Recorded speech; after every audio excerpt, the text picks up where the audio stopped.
भारत आजाद हुआ तो उस दौर में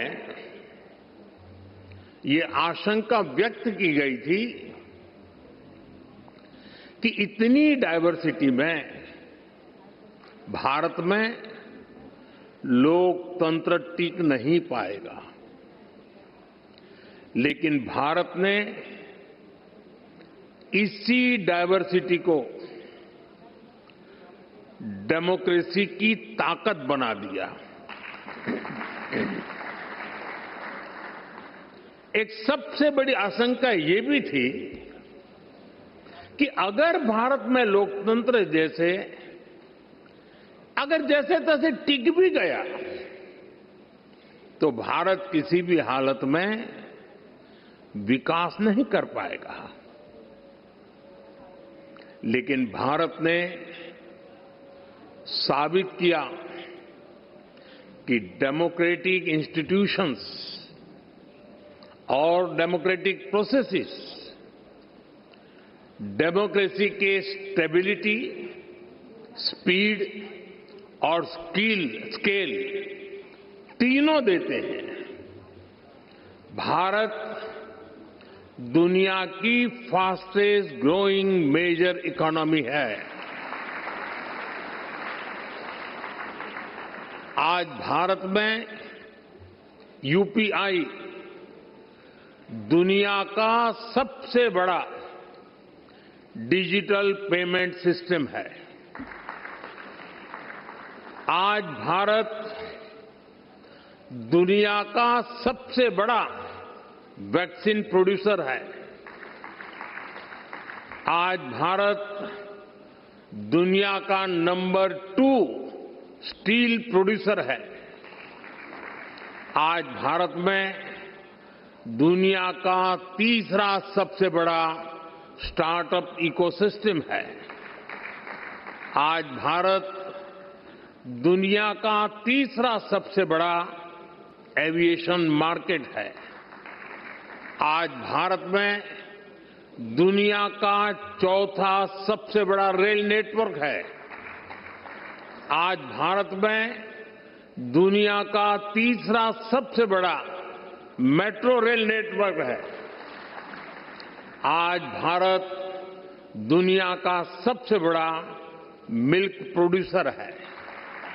आज भारत दुनिया का दूसरा सबसे बड़ा राइस प्रोड्यूसर है।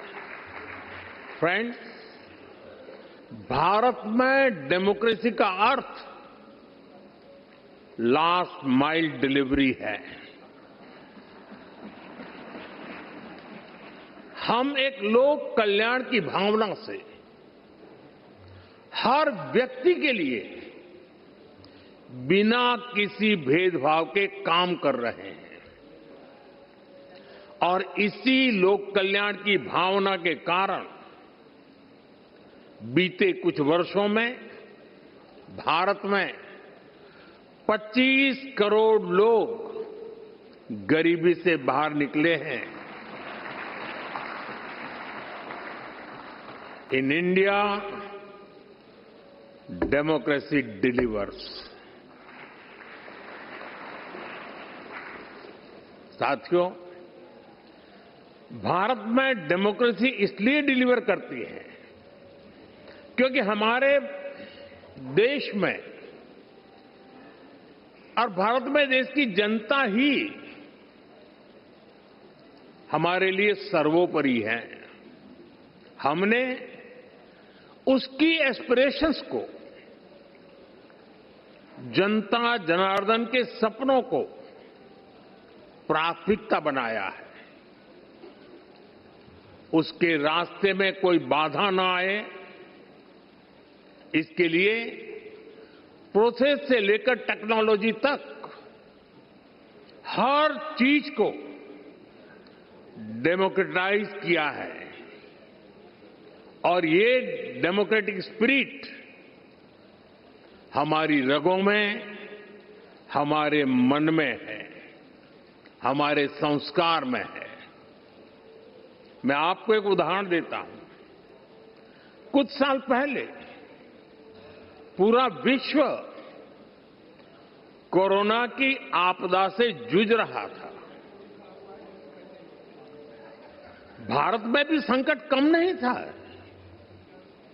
लेकिन उन चुनौतियों के बीच भी भारत ने 150 से ज्यादा देशों को दवाइयां और वैक्सीन पहुंचाई।